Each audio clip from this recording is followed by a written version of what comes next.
So my job now is much more, how do we tailor what we do to make it unique, to reflect where we're going to? We're not just a London-based startup going, we're from London, we know what we're doing. It's very much a, hang on, let's work with the local ecosystem, let's work with what's there already, and how can we boost that? That sort of 2030 vision is this kind of idea that if we link all these regions together, that system becomes bigger than Silicon Valley. Hi, I'm Belden Menkus. Welcome to the Purposeful Strategist, the podcast that shifts the conversation about purpose and strategy from what organizations should do to what business leaders are doing and what they've learned along the way. My guest today is Andrew Wordsworth, co-founder and CEO of Sustainable Ventures, a firm offering end-to-end support for sustainable startups. Since our first conversation 2 years ago, Sustainable Ventures has experienced tremendous growth, launching new impact funds and forming major partnerships that are reshaping the way climate startups are supported. At a time when sustainable business is under pressure to scale faster and smarter, Andrew brings a rare blend of commercial sharpness and deep purpose. I was keen to have him back on the Purposeful Strategist to explore how Sustainable Ventures has evolved, what challenges he's faced along the way, and what he sees ahead for climate tech and the people driving it. Andrew, welcome back to the Purposeful Strategist. Yeah, good morning. Delighted to be here.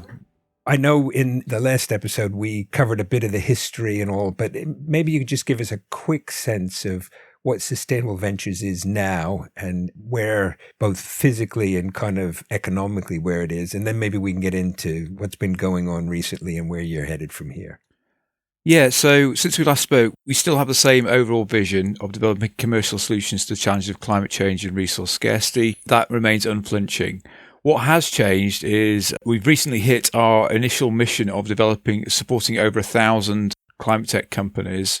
We hit that actually last week. Oh, well done. And we've now refreshed our mission. Yeah. We're now on a path to expand to develop the world's most impactful climate tech ecosystem by linking regions in and around London and across the UK and Northern Europe, and continue to provide support through access to capital, building sort of sustainable communities, and providing best-of-breed commercial support.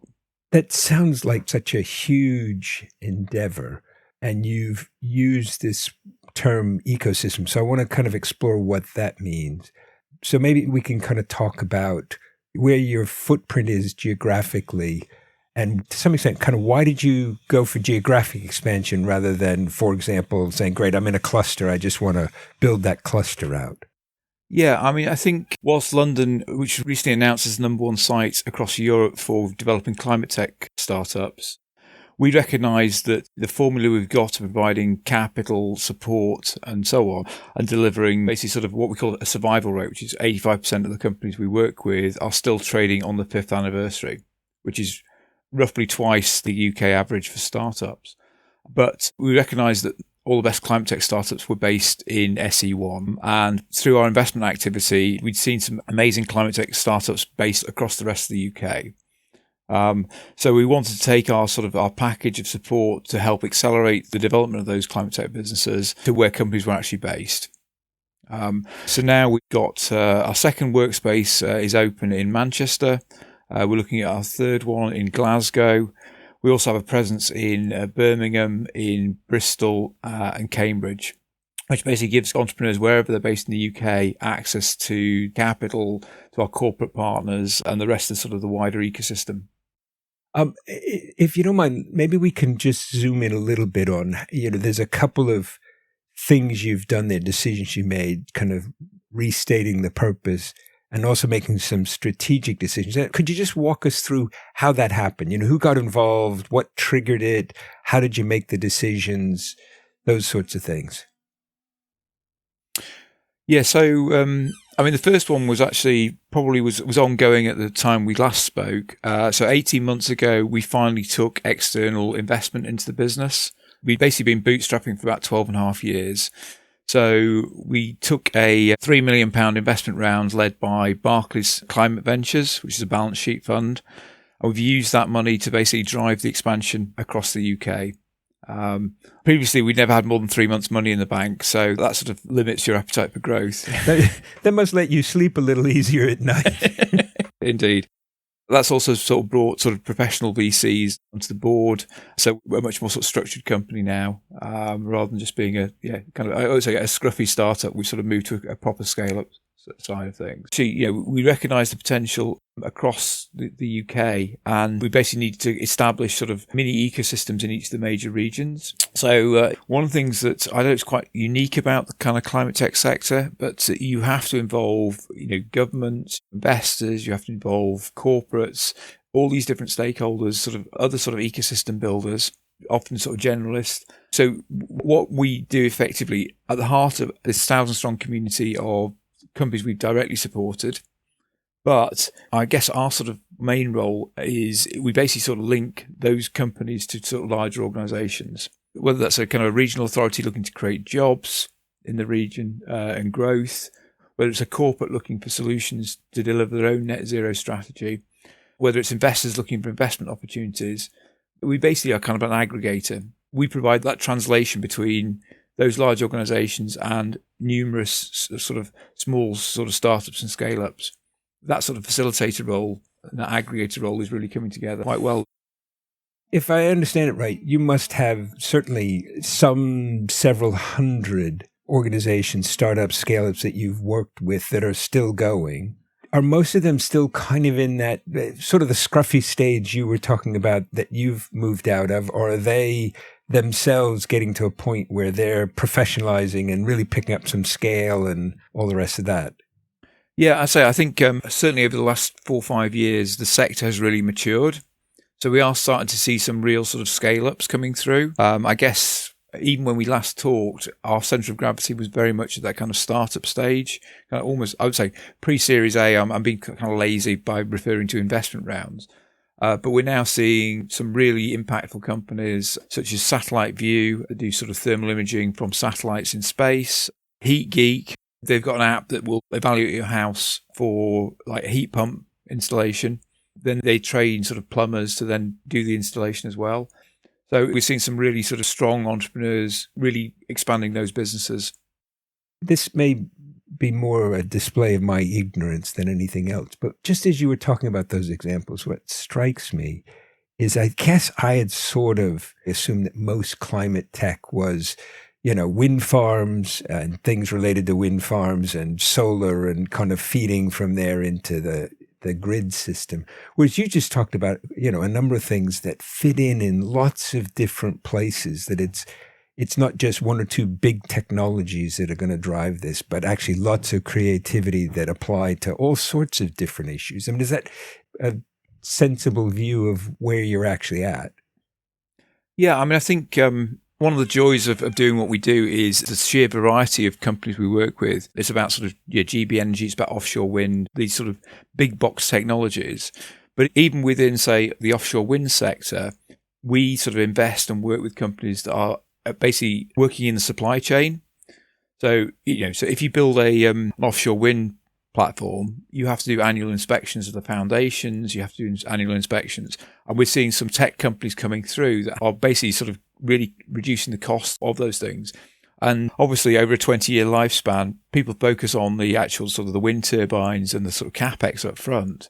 But anything we can do to reduce that O&M cost of maintaining them, of keeping them running efficiently and stuff like that. So that's really quite powerful. And there's a huge number of opportunities in that side of things. But that's one sector.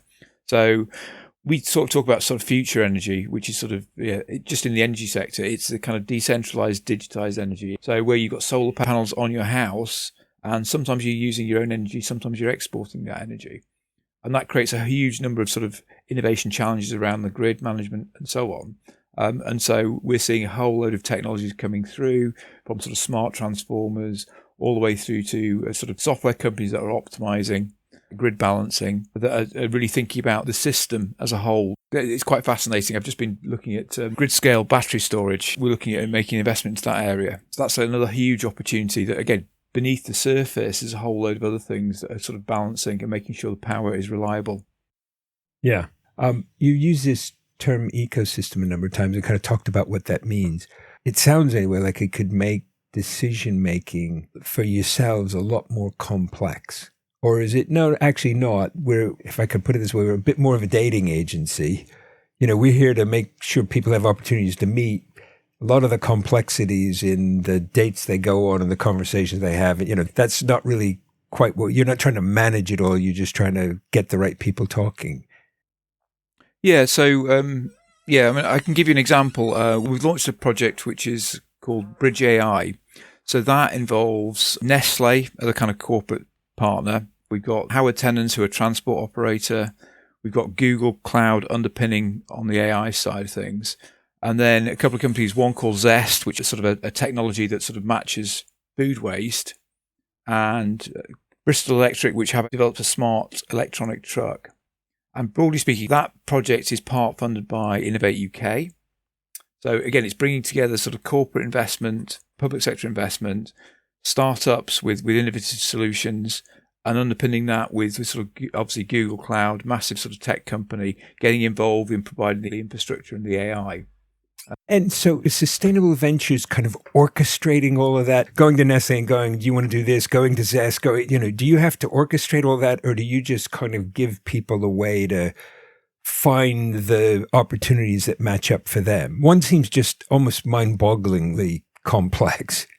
Yeah. So, the point is that you need all these players to deliver these kind of systemic change. So linking up sort of food waste and sort of ingredient waste with people who need it. It's been an ongoing problem. Nobody's solved it. So what we do is we bring together all the bits of the jigsaw, and we basically sort of sit in the middle, because we're not a food manufacturer, we're not a cloud provider, we're not competing with these technologies, we don't do transport.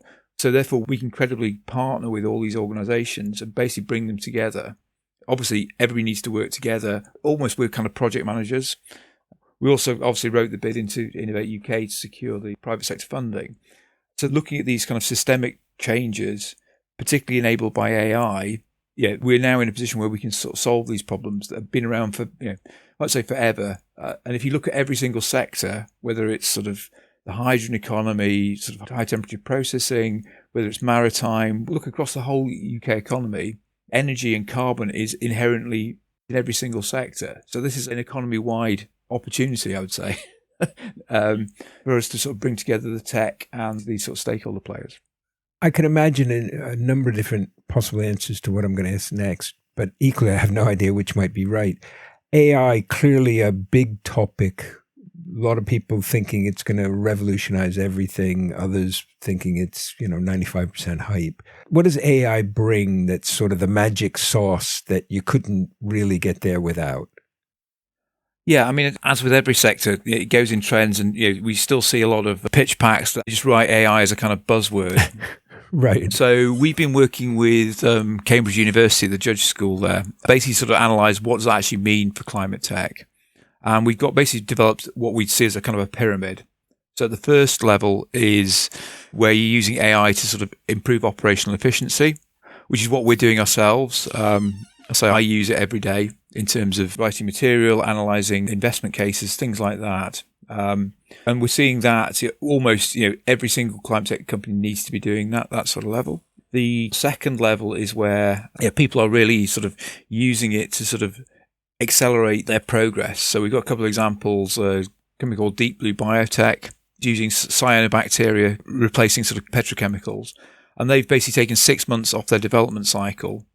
So rather than sitting in a lab developing different formulations, they've used AI to basically shortlist the top 20 ones with the highest potential.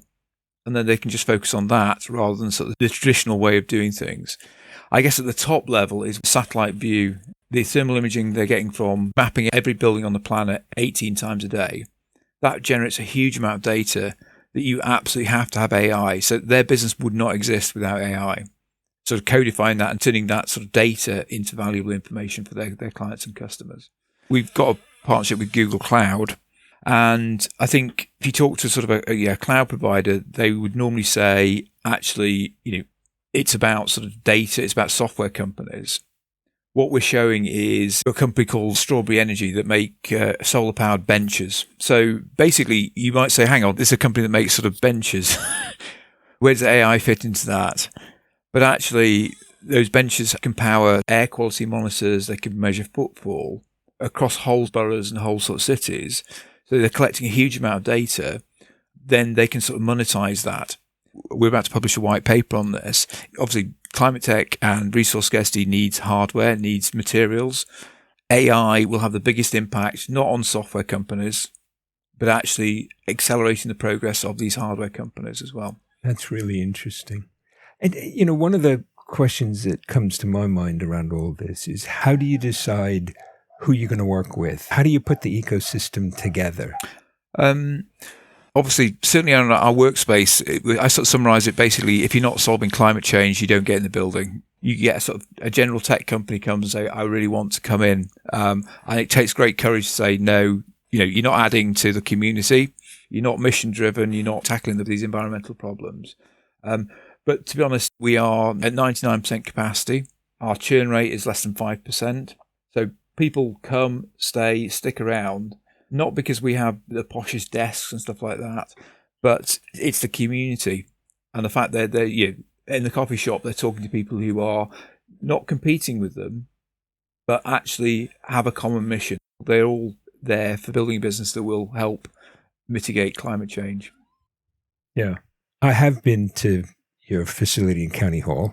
It was just a really inspiring time to be there, both to see some of the specifics of what people are working on, but also to kind of pick up what I think you're pointing to, which is this sense of community and to some extent all trying to work, not together that each little venture there is working with everybody else, but sort of somehow part of a common cause. Do you ever do open days? I'm sure lots of people listening would love to come around, but equally I could see how it's like, well, how are we ever going to get our work done if all we're doing is touring people around? Our job is a connector. I mean, obviously we do have open days, trial days for people who are looking for a desk. But also it's a great place to come in. You will bump into investors that might be relevant. You'll bump into corporates. So particularly if you're an innovator with a solution, we'd say, do get in touch with us. Obviously we'll try and help you if we've got sort of program money, but, increasingly now our sort of corporate partnerships are growing. So we've got people like sort of Amy, Eon, Signify. They are all looking for solutions. So if you have a solution that's relevant to Eon, we can sort of connect you. There are opportunities that go beyond just, I'd like a desk or I'd like investment. We declined like 98% of the companies who apply to us for capital. We're not sure of opportunities on that side. But equally, we've got a team whose job is to say, okay, we can't provide our own capital, access to capital, but equally we're connected to 200 climate tech investors across the UK. Your solution looks like it might be a good fit for VCX. So those 1,000 companies have raised, at the last count, about 1.2 billion in private sector investment, of which less than 2% has come from our funds. Right. So part of what you're doing there is really multiplying kind of the impact you can have. Yeah, absolutely. So it's an important part of what we do, but it's not all we do. And it seems to me Sustainable Ventures is definitely becoming sort of a recognized name, a player. What's the impact you'd like to play in the sector over the next, I'd love to say decade, but let's even say 5 years? So broadly speaking, there are about 6,000 companies in the UK climate space, sort of startups and scale-ups. I'd hate to talk about sort of market share, but we think we've got something for pretty much all of them. So what we're trying to do is expand across. That sort of geographic presence really helps. That sort of localism, specialised around particular sectors that reflect, for example, the kind of industrial heritage. So obviously Scotland and Glasgow very much focus on offshore renewables. Manchester, lots of sort of hydrogen and materials, reflecting the kind of universities' sort of specialisms. The chemical hub and sort of the industrial hub, the maritime sector. The Port of Liverpool. So I think at one point it was probably the world's largest port. That sort of local heritage, obviously the universities have sort of recognised that sort of thing. So we're not trying to just replicate what we do in London. We're trying to say, actually, how do we take the best bits of what we do and tailor it to each of these local regions? Reflect the fact that Manchester is different to Liverpool, it's different to Birmingham, it's different to Bristol. When I'm on the train up to these places, spend a lot of time looking at their regional growth plans, their sort of regional ambitions, the regional sectors. So my job now is much more, how do we tailor what we do to make it unique, to reflect where we're going to? We're not just a London-based startup going, we're from London, we know what we're doing. It's very much a, hang on, let's work with the local ecosystem, let's work with what's there already, and how can we boost that? That sort of 2030 vision is this kind of idea that if we link all these regions together, that system becomes bigger than Silicon Valley. That's really an interesting view, and certainly an opportunity. I can see why you're excited about it. I do have a question. It's a bit of a speculative one. One might argue climate's kind of the biggest, most problematic, maybe in some senses most existential issue that's out there. But there are lots of others. And I'm just wondering, do you see the possibility that the model you've been pursuing, this kind of ecosystem, a blend of very tangible, you need a desk, we've got a desk kind of support, and much more kind of hard to pin down, you're part of a community, we're making some introductions, maybe we've got a small amount of money, but we can also introduce you to some people who have more money, that model could somehow be applied to lots of the other issues that are out there and kind of often rather intractable. We just do climate. I've been doing it for 23 years now. But yeah, I think what we've looked at is where, there is a kind of I would say a public good element to that. And one of the things that I'm quite interested in is County Hall is next door to St Thomas's Hospital. And that is, we're working with sort of King's College. There's quite a big sort of med tech and life sciences thing there. And then the other way is the sort of South Bank and the sort of the centre of kind of the creative industries hub. So you've got med tech, you've got green tech, you've got creative. And what's interesting, and we're working with Lambeth on this, is actually if you add all those things together, and one of the things that's fascinating me is what can green tech or climate tech learn from life sciences? So life sciences has a sort of this very well established, young companies, PhD chemists come up with these new drug formulations. There are funds set up to support them through each stage, and then you've got corporates who then buy them at the right stage, who can then use their balance sheets to really drive it into a sort of a global drug. It's one of the things we're talking to some of the King's College team about what can we learn from what life sciences have done. If you add all those three things together and you take a sector agnostic view, that's probably the largest centre of innovation. That's where tech is. That's where fintech is happening. And I think to your point, I think we've got much more to learn if you think about innovation in general and you add all these things together. And medical and health is another one that's a massive challenge. Obviously, exploding NHS budgets and things like that, where medical tech and innovation can really help address that and make it more sustainable in itself. Very clearly, you're about climate tech, and yet you've sort of pointed to some of the crossovers. Do you see any organizations out there that might be the med tech equivalent of sustainable ventures, in 10, 15 years? There's something called Med City by London and Partners that brings together lots of different organizations and is almost the kind of equivalent.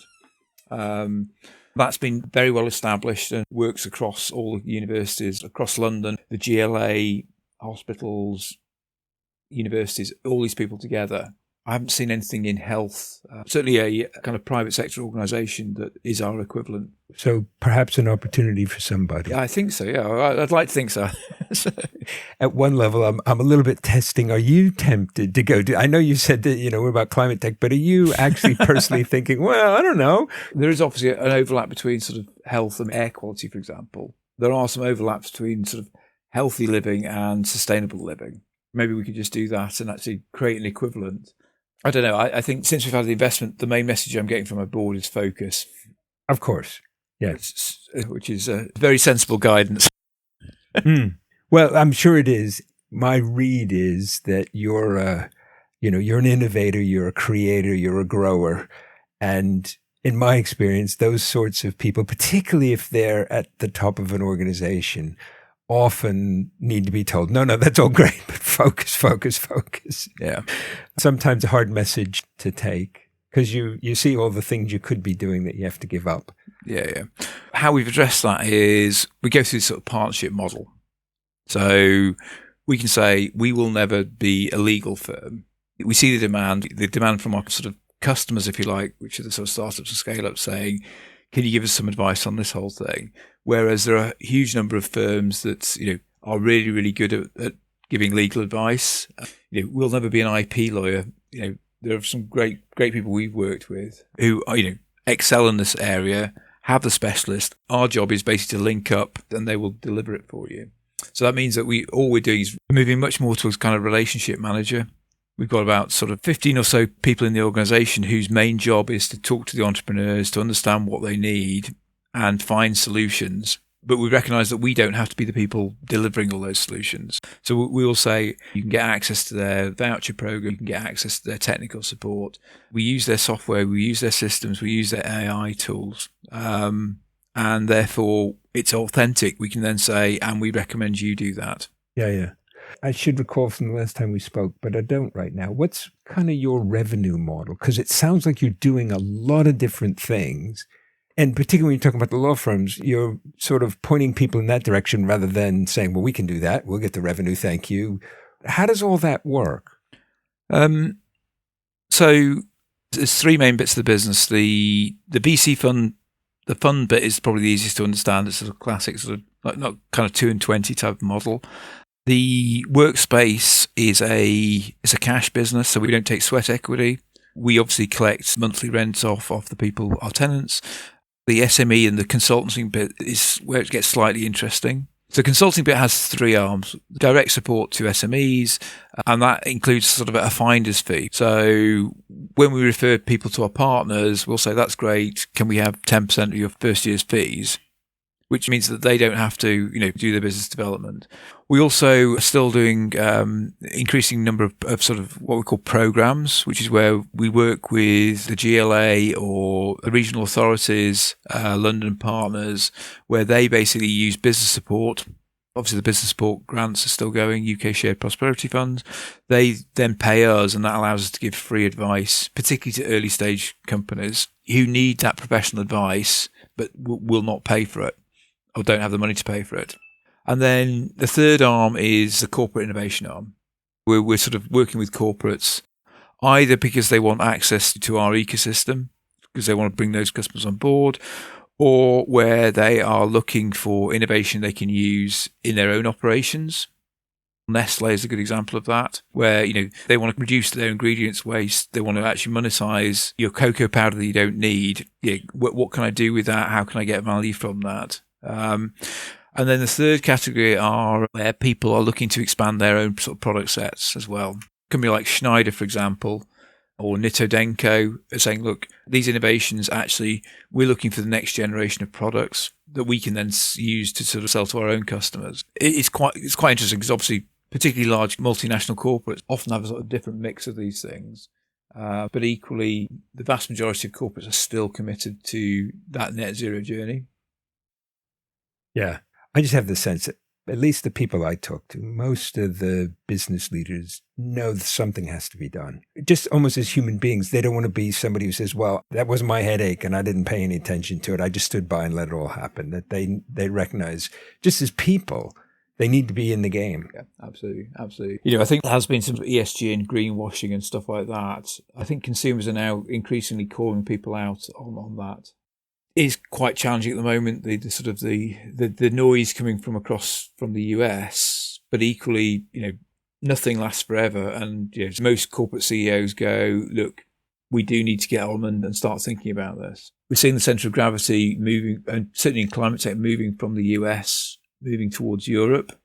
And obviously, London being at the centre of that, and the UK being at the centre of that, it's a fantastic opportunity for the sector. Without getting into a whole view of history, one could argue that certainly the last 80, 90 years, the UK and London has benefited from being innovative around areas that the US, for whatever reason, was in a tangle about and couldn't do.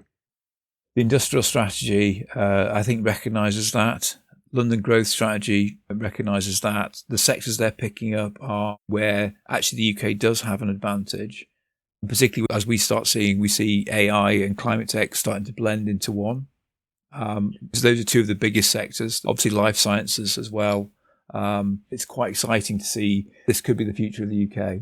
Good. What advice might you give to other business leaders who are trying to bring a purpose alive in their own organization?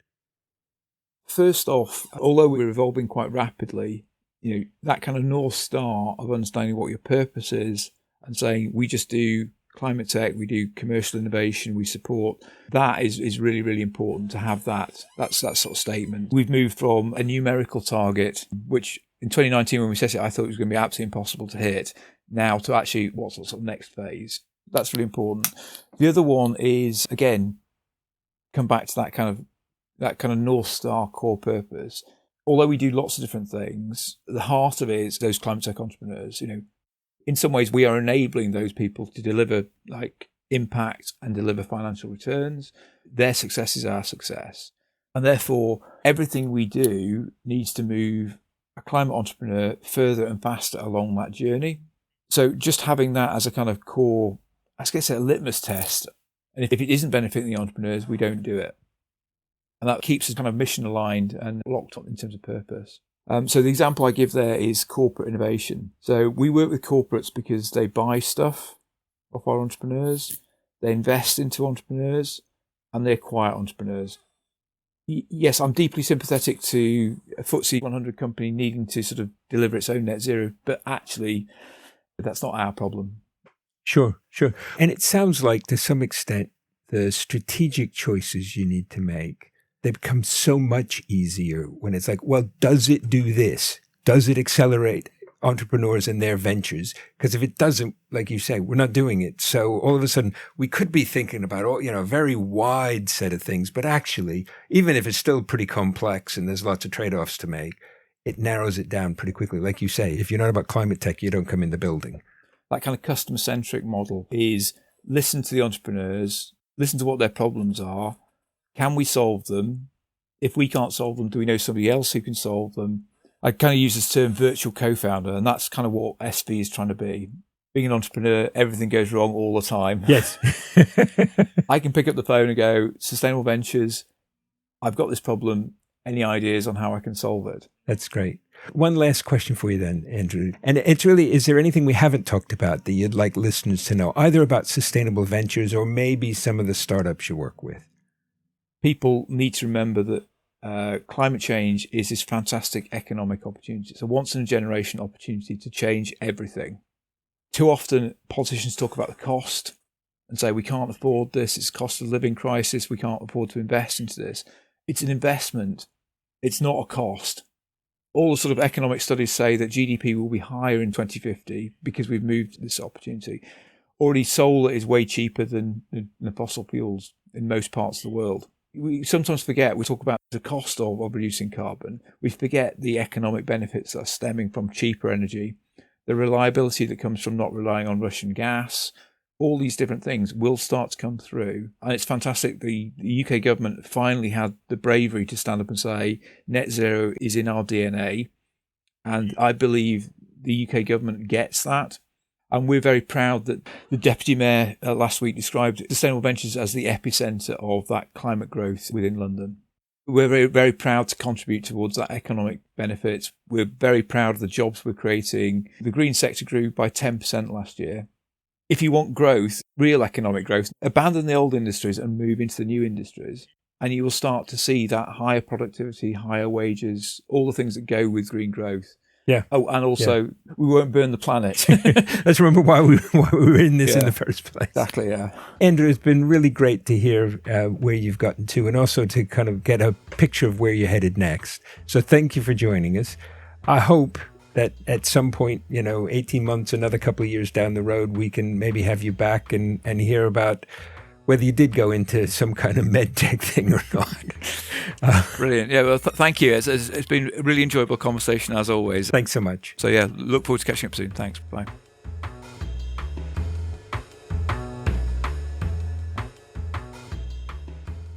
Thank you for joining us for this episode of The Purposeful Strategist. In addition to being available on our website, you can find us on Apple Podcasts, Spotify, and Google Podcasts. If you enjoyed this episode, please do follow us and leave us a 5-star review. It helps others find the podcast. Thanks again, and join us soon for the next episode of The Purposeful Strategist.